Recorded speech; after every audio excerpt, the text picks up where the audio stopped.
안녕하십니까. 고고TV 여명입니다. 2020년 4월 7일 자정인데요. 8일날 아침에 올릴 것입니다. 7일 남았습니다. 7일. 4.15 총선혁명은 7일이 나왔는데요. 저뿐만 아니라 진보 지식인들은 모두 나와서 문재인 정권을 퇴진시키라 하고 지금 요구하고 있습니다.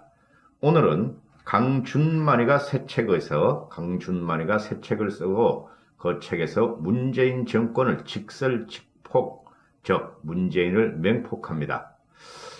고고TV가 지금 개설된 지가 딱 9개월 됐습니다. 9개월 됐는데 광고 수입은 딱 한 달 받아봤습니다.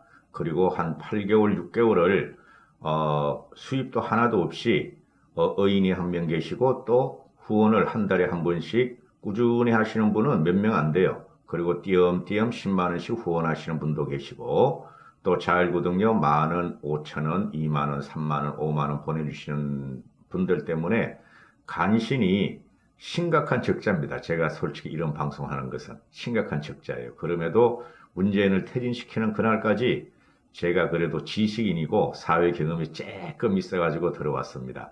문재인을 퇴진시키는 그날까지 제가 이 방송을 할 텐데요. 오늘부터 한 3 내지 4일 동안 제가 후원자를 모집합니다. 그리고 자율구독료 좀 부탁드립니다. 지금 광고가 한 30% 풀렸어요. 30% 풀린 것 같아요. 그런데 광고 수입이 안 떨어져요. 한 일주일 전부터 한 30% 풀렸거든요.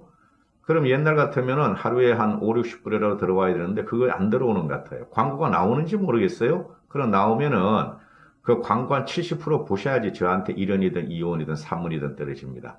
건너뛰기 계속 하시면 광고비 거의 안 들어옵니다. 그래서 광고 나오는 거는 후원 안 해주시고 자율구독료 안 내주셔도 됩니다. 여유 있으신 분만 내도 되고 제가 이런 방송하면 거부감 가진 분들이 많거든요. 거부감 가질 필요 없으세요.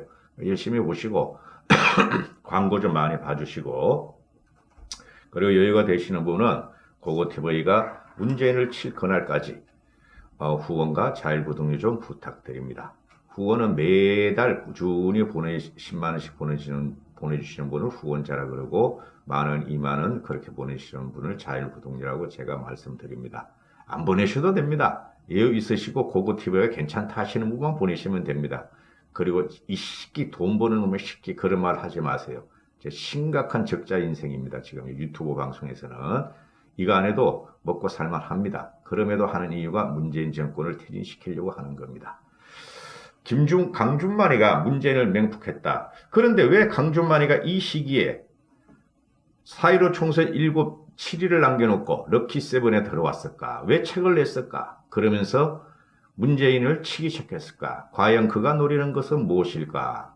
이유가 하나뿐이 없죠. 문재인을 퇴진시켜라. 더불어민주당을 찍지 마라. 진보 중도들이여 미래통합당을 찍고 또 비례대표로도 절대 더시당이나 열민당이나 정의당을 찍지 마라. 다 썩은 것들이다. 미래통합당을 찍어라. 일단은 바꿔야 한다. 미래통합당을 찍기 싫은 사람은 안철수의 비례당을 찍어라 하는 울림을 지금 주기 위해서 들어갔어요. 지식인들이나 일반인들 책을 자주 읽으시는 분은 강준만에 대해서 강준만 교수죠. 전북대 교수가 그러는데 잘 알고 있을 거예요. 책 내용은 이러합니다. 문 대통령이 조국 사태와 사과 없이 문 대통령은 조국 사태에 사과도 없이 국론을 분열시켰다. 유시민은 뿌락치 사건이 있었던 1984년에 gat혀있다. 이 뿌락치 사건 하면은 저도 말이죠. 굉장히 그 트라우마가 있는데 말이죠. 당시에 이런 게 너무 많았어. 84년도, 83년도. 83년도부터 고대들이 먼저 거리로 나와서 그저 벽돌을 깨기 시작했고 고대들이 4월 5일 날 그 4.19 혁명 때 고대에서 일어난 그 하자마자 서울대 애들도 일어나고 그 84년에도 그랬어요. 84년이 시작했어요. 거리 뛰쳐나온 건 84년이에요. 근데 당시에 저도 뿌락치로 몰려가지고 엄청나게 고생했어. 저도 안 도와준다고 애들 뿌락치로 몰아가지고 이 나쁜 놈들이야. 이놈 나쁜 놈들. 유시민 이거는 운동권도 아니었다니까. 쥐새끼 같다니까. 쥐새끼 이 새끼. 유시민은 운동권도 아니라니까. 이 새끼. 이 강준만이가 이 사람이 진보예요, 진보. 쉽게 말해 진보 좌파입니다. 근데 자기는 진보라고 안 그래요. 자기는. 그래서 좌와 우를 넘나드는데 우 쪽으로 확실히 온 적은 없어요. 근데 지금 이런 말을 하는 거 보면은 문재인 정권은 무조건 쳐라. 요건 사회로는 무조건 찍지 마라 하는 거예요. 문재인 쪽에. 이 김대중도 지지했고, 그 다음에 노무현에도 지지했고, 강준만이가. 그래서 노무현 586 운동권에, 자양분이 된 사람이 강준만이에요. 지금 586 운동권에. 그래, 이 사람이 586 운동권을 지금 괴물들이라고 선포하는 거예요. 몇 년 전부터 그렇게 했는데, 요번에 4.15 총선 7일 남겨놓고 나온 거예요, 지금. 특히 여로당이 그때 뭐, 비문으로 막 쪼지거리 그럴 적에, 그때도 말이지, 워낙에 비판했어요, 얘네들을. 그리고 2012년 대선 때는 안철수를 지지했어요, 이 사람이. 그러니까 안철수 지지하다가 문바들한테, 친노들한테 막 적폐 취급을 받기도 하고, 그죠? 그리고 이 친구는 이제 그동안 싹 숨어 있다가 요번에 튀어나온 거야. 나는 중도야. 그렇게 살다가 이번에 튀어나왔는데, 이게 뭐냐면은, 문재인 정권 치라는 소리예요. 자기를 밟고 올라가서 중도 시민들이요, 진보 시민들이요, 문재인 정권을 치라 이거예요. 이 친구는 그동안 논쟁을 일으킨 걸 보면은 뭐 그걸 내 기억할 리는 없고 진중권하고도 싸우고 변희재하고도 싸우고 최장직 교수도 비판하고 이렇게 하다가 또 김용옥이 고대 교수했던 김용옥이 돌 이것도 완전히 이 현학자가 아니라 완전히 꼴통이 다 이상하게 변해버렸어 김용옥이. 잘 알아요 저 김용옥 교수. 잘 알아요 김용옥 교수 저는. 그런데 김용욱이가 이제 김우중 씨하고 동행이라는 책을 냈었죠. 그 당시에 김우중이를 갖다가 우상화를 해. 그래, 김용욱이라는 친구는 명망인들을 찾아다녀요. 그죠?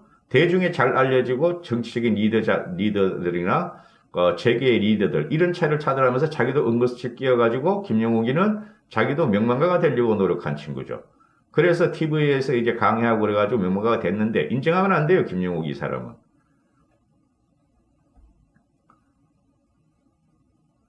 무슨 말이냐면 강준만 씨가 나온 게 문재인 정권을 없애버리란 소리예요. 없애버리란 소리. 이제부터 신문기사에서는 강준만 이의 요약을 읽어드리겠는데요. 문재인은 최소한의 상도덕마저 지키지 않았다. 유시민은 서울대 벼락치 사건이 있었던 1984년 9월에 세상에 갇혀있다. 의용 시민으로 칭하는 이들은 진보 언론마저 의용이 될 것을 요구했다. 그렇죠? 응?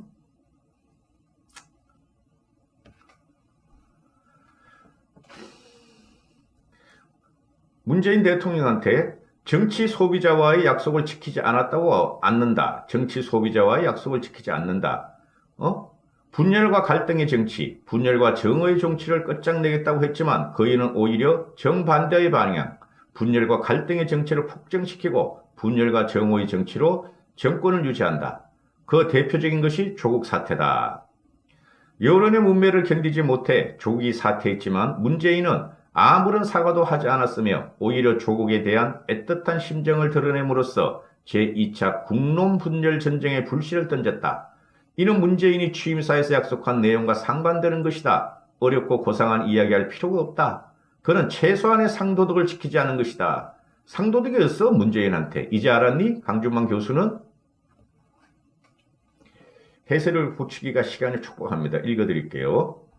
그리고 유시민에 대해서는 의용지식인이다. 의용지식인이다. 문재인 지지자들에게 하나의 절대적 좌표가 되었다.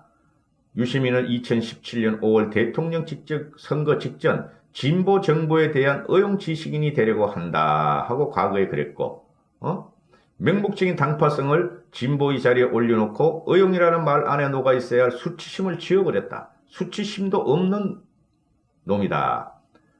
수치심을 지워버린 효과가 무엇일까? 의용시민으로 칭하는 이들이 대거 등장했으며 이들은 진보 언론마저 의용이 될 것을 요구했다. 경향신문 공격하고 한겨레신문 막 공격하잖아요. 문재인이나 유시민에 대해서 비판적인 기사를 쓰면 문바들이 달려들어서 바퀴벌레 같다니까? 바퀴벌레도 이 정도 안 그래? 유시민은 아직도 서울대학교 벼락치 사건이 있었던 1984년 9월에 세상에 살고 있는 것처럼 보이고 민주화가 이루어질 대로 이루어진 오늘에도 유시민은 그 시절의 선명한 선악 이분법의 사고 틀에 갇혀 있다. 서울대 뿌락치 사건은 그 민간인 갖다가 가둬놓고 경찰에다 그런 거예요. 그리고 1980년대 운동권을 지배했던 사고 가운데 조직 보위론이라는 게 있다. 운동 조직을 적의 공격에서 보위하기 위해 내부에서 성폭력 사건이 일어났다 하더라도 조직 밖에 알려서는 안 된다. 유시민은 민주화가 된 세상에서 그 썩은 냄새가 진동하는 조직 보위론을 다시 꺼내든 것이다. 이 당시에 말이 조직 보위론이라는 게 지들 말은 그렇게 안 했는데 틈틈이 여성 하나하고 여대생 하나하고 남학생이 2명, 3명이 가서 1시간씩 돌아오고 그래요. 그러고 나면 걔 우울해가지고 여성이 들어와서 절대 못 빠져나와요. 그 운동권에서 빠져나오려면 여자들이나 남성들이나 여자들은 그 우리가 상상을 초월할 정도의 요번에 권인숙인가 부천 성고문 사건을 해가지고 비례대표를 열시당에 왔죠. 그런 게 말이죠. 운동권 내에서 자행이 돼 있었어요. 그 당시에. 제가 감히 말하는데. 저는 살짝 언더 운동권이었거든. 살짝. 그런데 그 당시에 보면은 그 남자애들도 남학생들도 그 우리 후배들이 그 조직을 이제 탈출하기 위해서 언더에서 탈출하기 위해서 그러면은 며칠을 린치를 당해요. 며칠을 린치를 당하고 집단 폭행을 당한 다음에 각서를 쓴 다음에 절대 누설하지 않겠다는 각서를 쓴 다음에 탈출하게 돼요. 제 말 믿으시면 돼요. 그거 TV나 팩트만 말하지 그럼 거짓말 안 합니다.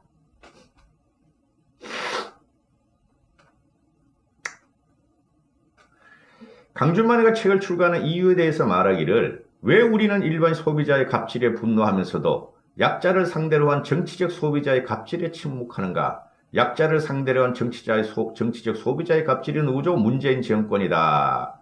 왜 우리는 민생이야말로 소비의 영역임에도 소비를 자본주의적 제약과 연결시켜 배관시하는 위선과 오만의 수렁에 빠져 있는가? 나는 이 책을 통해 그런 문제를 제기하고 싶었을 뿐이다. 이게 말이 뭐냐 하면은 문재인 정권에 더불어민주당이나 정의당에 투표하지 마라 이거예요. 최악의 정권이다. 그래, 차악의 미래통합당을 선택하고 그 다음에 안철수를 선택하라 이 말이에요. 이게 진보 지식인들이 거의 다 튀어나왔어요. 우리가 알고 있는 변희재 같은 애들은 극으로 빠져가지고 지금 골치 아파요. 걔는 지금 솔직히 말해가지고 표를 더 깎아먹어.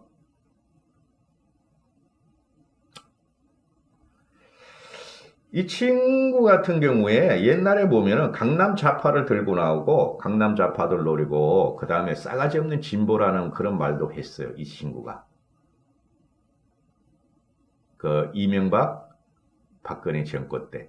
근데 반성을 해야 됩니다. 반성을 우리는 여기서. 왜 우파 계멸을 가져왔나를 우리가 반성을 해야 돼요.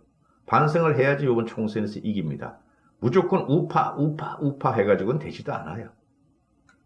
여기까지 하겠습니다. 감사합니다. 고고TV 여명이었습니다.